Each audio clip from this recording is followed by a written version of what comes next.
एक बार पुनः स्वागत है। एक लंबे समय अंतराल के बाद मैं आज अपने फेसबुक पर लाइव हूँ। सबसे पहले मैं अपने उन 15,000 फॉलोअर्स का हाथ जोड़कर धन्यवाद साधुवाद ज्ञापित करना चाहूँगा जिन्होंने मनोज अंतानी को इतना सराहा और फॉलोअरशिप 15,000 तक पहुँची। इसके लिए आप लोग साधुवाद के पात्र हैं और आप लोगों ने जिस मंशा से मुझे फॉलो किया है, मैं कोशिश करूंगा और जीवन पर्यंत यह कोशिश करता रहूंगा कि आपकी जो अपेक्षाएं हैं, जिन अपेक्षाओं को लेकर आपने मुझे फॉलो किया है, उन पर मैं खरा उतरूं।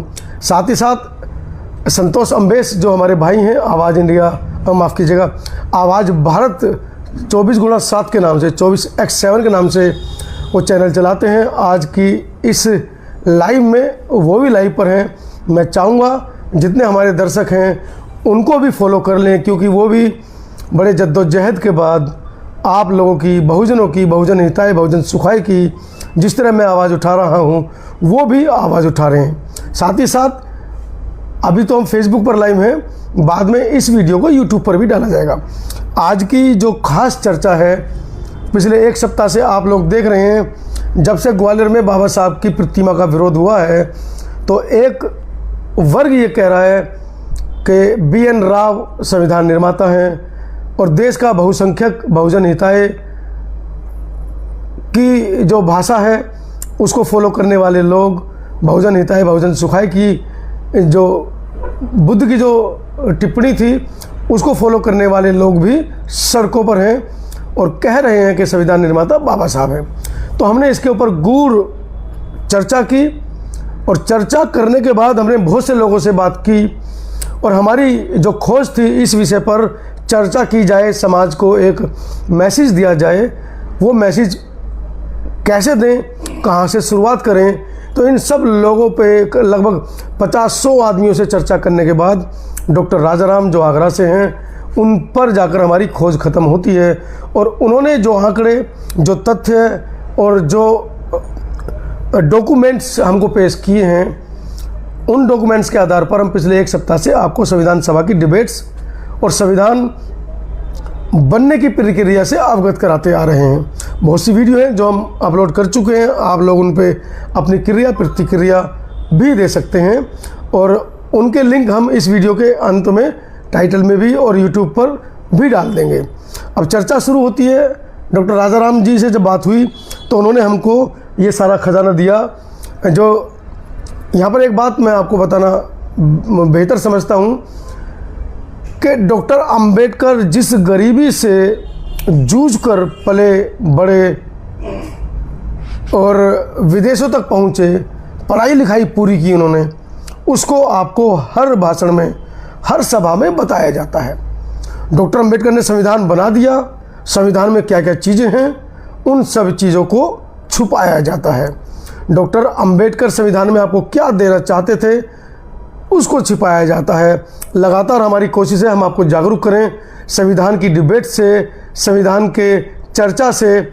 और कृपया करके जो लोग देख रहे हैं, दोनों ही फेसबुक आईडी पर कमेंट करके हमको ये अवगत ज़रूर कराएं कि क्या आपको आवाज़ सही से पहुंच पा रही है या नहीं। चर्चा आगे बढ़ाते हैं। एक बार आप कमेंट कर देंगे।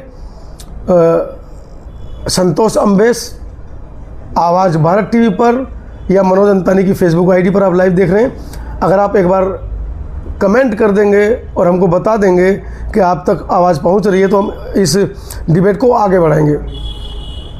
तो ये जो मेरे पास एक किताब है, ये किताब है संविधान सभा का 8वां खंड, यानी पुस्तक संख्या 8 है और ये 6 अक्टूबर 1949 से 24 जनवरी 1950 तक, मतलब इस किताब के अंदर संविधान सभा की लास्ट डिबेट, जो आखिरी डिबेट है, वो इस किताब में शामिल है।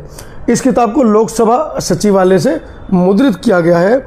इस किताब के बारे में मैं आपको थोड़ा सा बता दूं कि ये किताब क्या कहती है, फिर हम चर्चा भी करेंगे,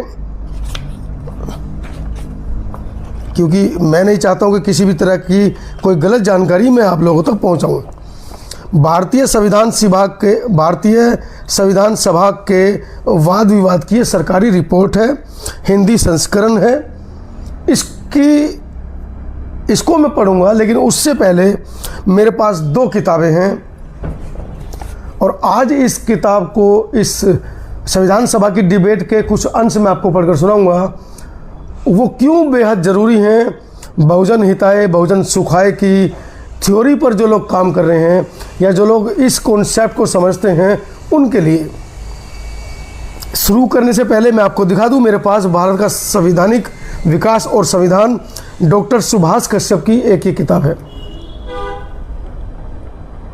संविधान सभा की डिबेट पढ़ने से पहले मैं कुछ और पहलुओं पर आपका ध्यान आकर्षित कराना चाहता हूं। उसके बाद संविधान सभा के अंदर सभापति आदरणीय डॉक्टर राजेंद्र प्रसाद जी ने जो अपना वक्तव्य, आखिरी वक्तव्य रखा था, उसको मैं आपको पढ़ाना चाहता हूं। ये क्यों पढ़ाना है वो आप जब इस वीडियो को अंत तक बने रहेंगे तो आप समझ पाएंगे। मेरे पास एक तो किताब डॉक्टर सुभाष कश्यप की है और दूसरी राम बहादुर राय की भारतीय संविधान की अनकही कहानियों के ये फोटो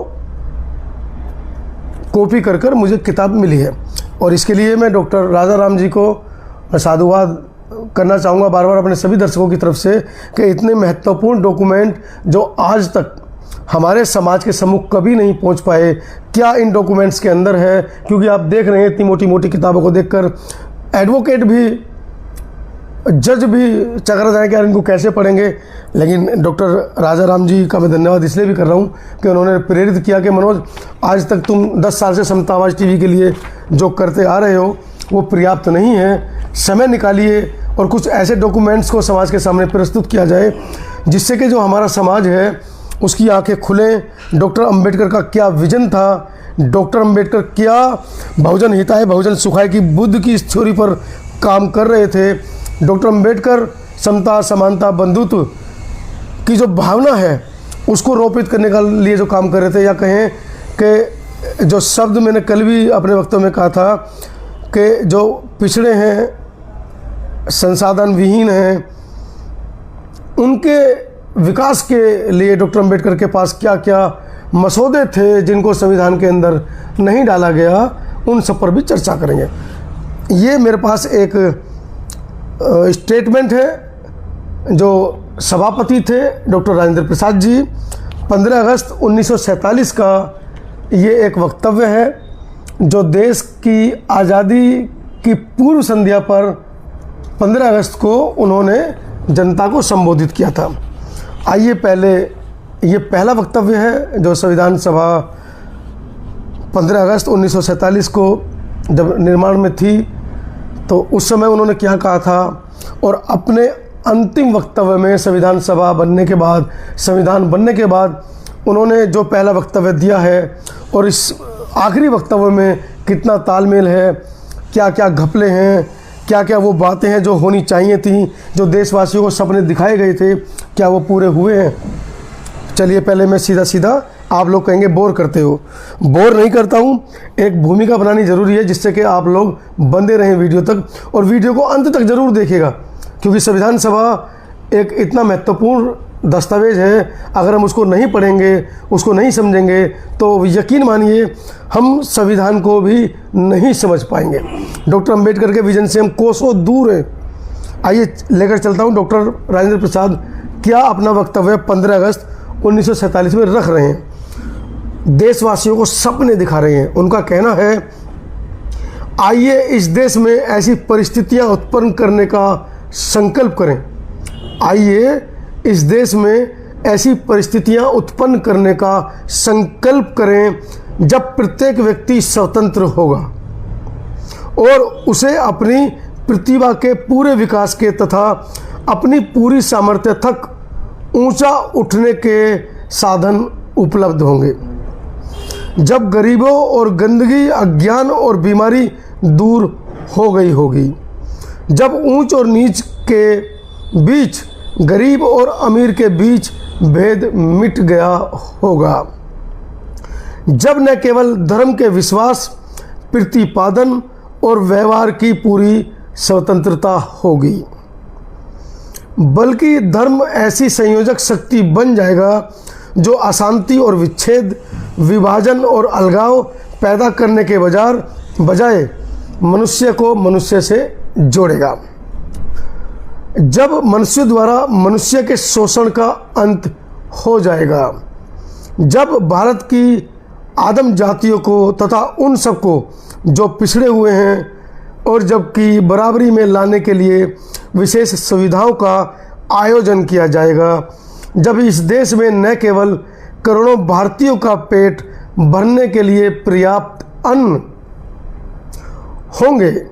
होने लगेगा, बल्कि एक बार फिर दूध की नदियां बहने लगेंगी, जब देश के नर नारी खेतों और कारखानों में हंसते हंसते काम किया करेंगे, जब हर झोपड़े और पल्ली में घरेलू धंधों का मधुर संगीत गूंजता होगा और साथ साथ युवतियां अपने मीठे सुर अलापती होंगी, जब सूरज और चंद्रमा इस देश के सुखी घरों और हंसते हुए चेहरों पर चमकेंगे। वाकई मेरे रोंगटे खड़े हैं। देश के अंदर संविधान बनाने वाले लोगों के ऐसे विचार थे, लेकिन इन विचारों को अब हम आज़ादी और संविधान के लागू होने के 75 वर्ष बाद अगर लेंस लेकर भी ढूंढते हैं, ये मैं आपके ऊपर छोड़ता हूँ कि आज़ादी के 75 साल बाद भी क्या हमारी महिलाएं मीठे सुर अलाप रही हैं? हमारे मज़दूर हंसते हंसते खेतों में, कारखानों में जा रहे हैं? क्या देश में दूध की नदियाँ बह रही हैं? बहुत सारी बातें हैं जो इस भाषण के अंदर दी गई हैं, सब्ज बाग दिखाए गए हैं, लोगों को ऐसा बताया गया है कि जब हमारा संविधान बनकर लागू होगा तो हम बिल्कुल, देश हमारा विकसित हो चुका होगा। हालांकि 75 साल बाद भी हम विकासशील की श्रेणी से थोड़ा बहुत ही ऊपर जा पाए हैं, क्योंकि देश के अंदर जिस तरह से असमानताएं, जातिवाद चरम सीमा पर है, किसी से अछूता नहीं है। हालांकि देश की मीडिया हमेशा आपको उस चीज़ से अवगत कराने से दूर रखेगी जिससे आपके दिमाग के दरवाजे खुलते होंगे या आपको सच्चाई से अवगत कराया जाता होगा। अब मैं लेकर चलता हूं, क्योंकि ये भाषण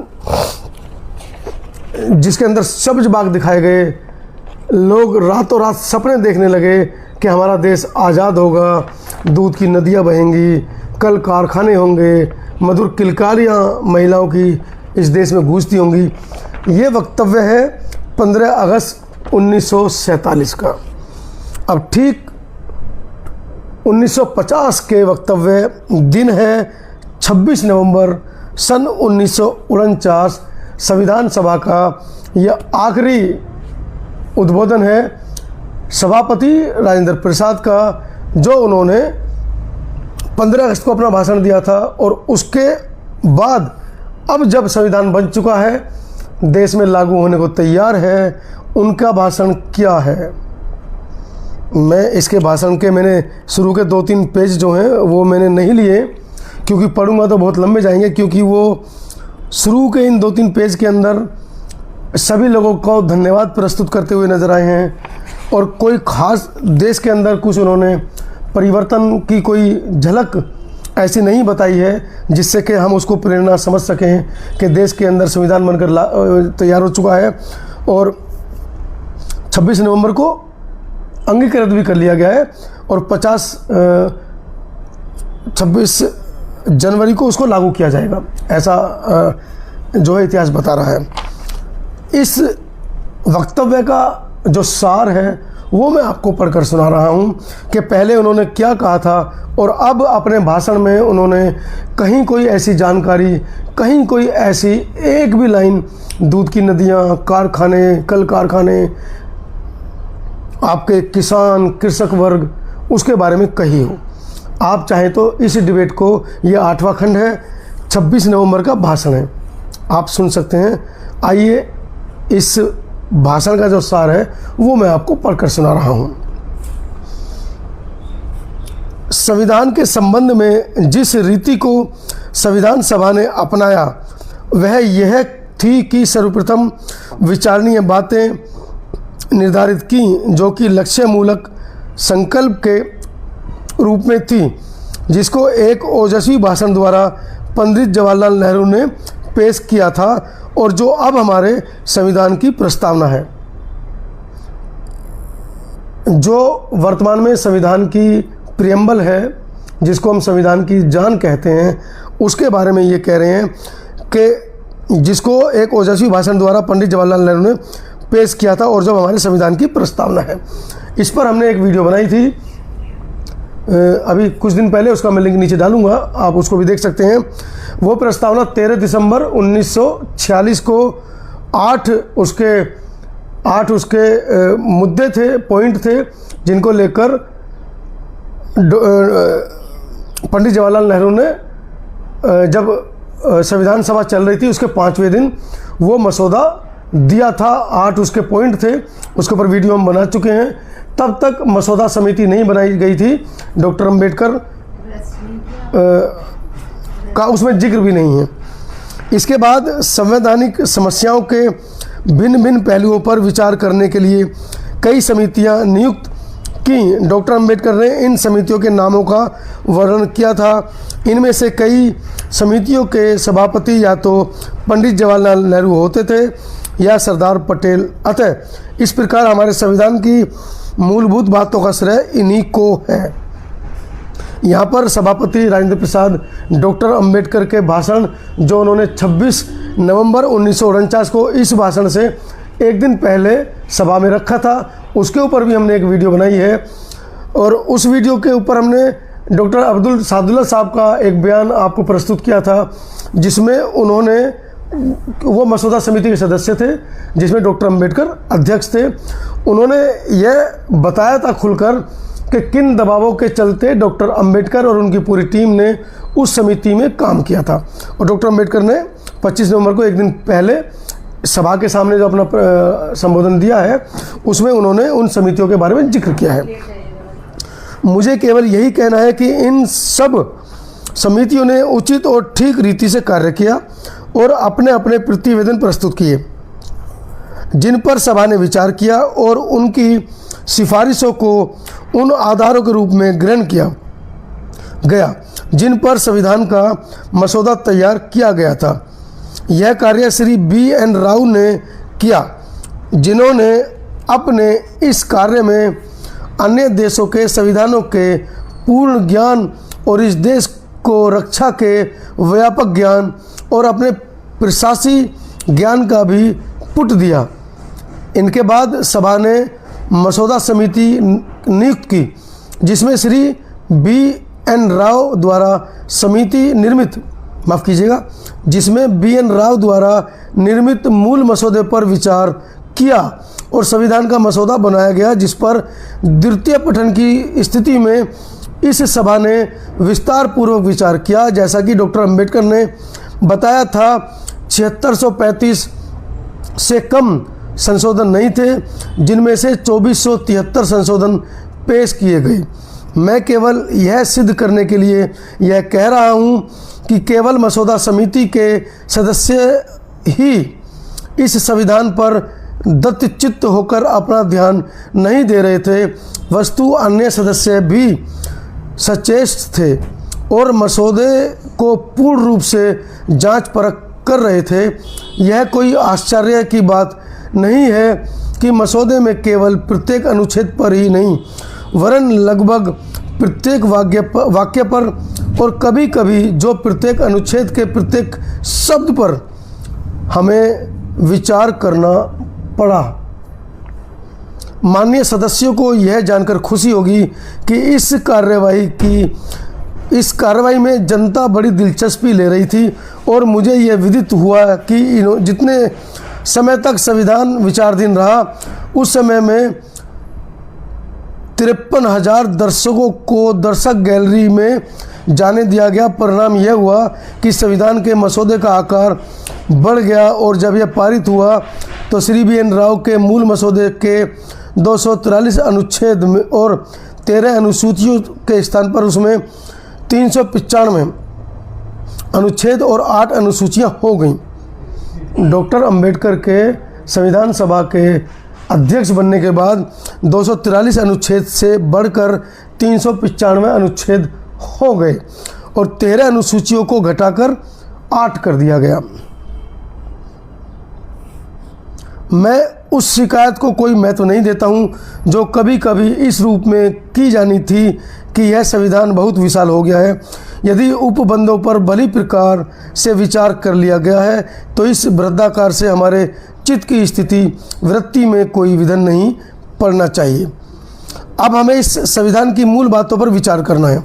सबसे पहला प्रश्न यह है कि इस पर वाद विवाद हो चुका है, डिबेट्स हो चुकी हैं। हमारा संविधान सभा आज अंतिम सभा है जो बताना चाह रहे हैं। वाद विवाद हो चुका है कि यह संविधान किस श्रेणी का है।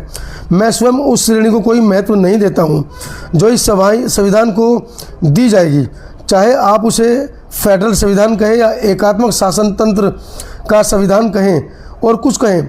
जब तक संविधान हमारे प्रयोजनों को पूर्ति करता है तब तक इस बात से कोई फर्क नहीं पड़ता है। हमारे लिए यह कोई बंधन नहीं है कि हम ऐसा संविधान रखें जो संसार के संविधानों की ज्ञात श्रेणियों के पूर्णतः अनुरूप हो। हमें अपने देश के इतिहास के कुछ तथ्य को लेना पड़ेगा और इतिहास के तथ्यों जैसी इन वास्तविकताओं को संविधान पर कम प्रभाव नहीं है। इसमें ये गोलमेज सम्मेलन का भी जिक्र कर रहे हैं। बहुत बड़ा इनका ये वक्तव्य है जिसकी मैं दूसरी वीडियो भी बनाकर आप तक प्रस्तुत करूंगा। लेकिन मेरा सवाल वही है कि देश आज़ाद होने से पहले, संविधान लागू होने से पहले हमको क्या सब्ज बाग दिखाए गए थे, देश की जनता को क्या सब्ज बाग दिखाए गए थे।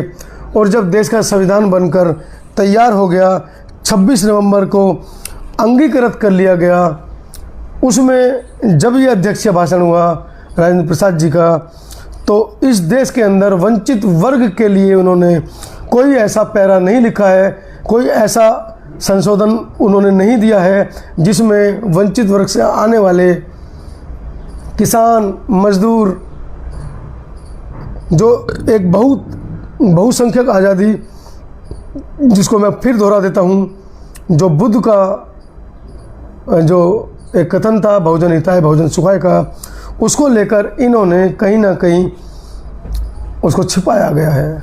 आप इस पूरे भाषण को पढ़ने के लिए संविधान सभा की जो डिबेट है उसका 8वीं पुस्तक में पढ़ रहा था। और इस पुस्तक में, क्योंकि देश के सभी नागरिकों तक ये बात बतानी बहुत ज़रूरी है कि आज़ादी से पहले इस देश के अंदर कितना हर्षोल्लास था, कितनी लोगों में जागृति थी, कितना लोग खुश हो रहे थे। लेकिन आज़ादी के 75 साल बाद जब महिलाएं सड़क पर नहीं निकल पा रही हैं, इसमें कह रहे हैं कि महिलाएं मीठे सुर, मीठे गीत गुनगुनाएंगी।